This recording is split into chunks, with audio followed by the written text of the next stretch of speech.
Morning po. Ating ito.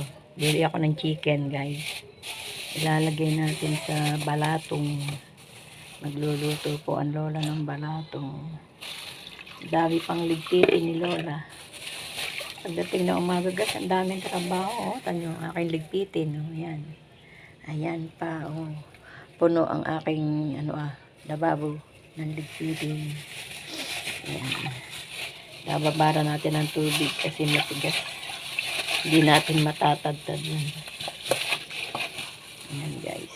Ating bababara ng tubig para lumambot-lambot. Nakasalang na po ang lola niya ng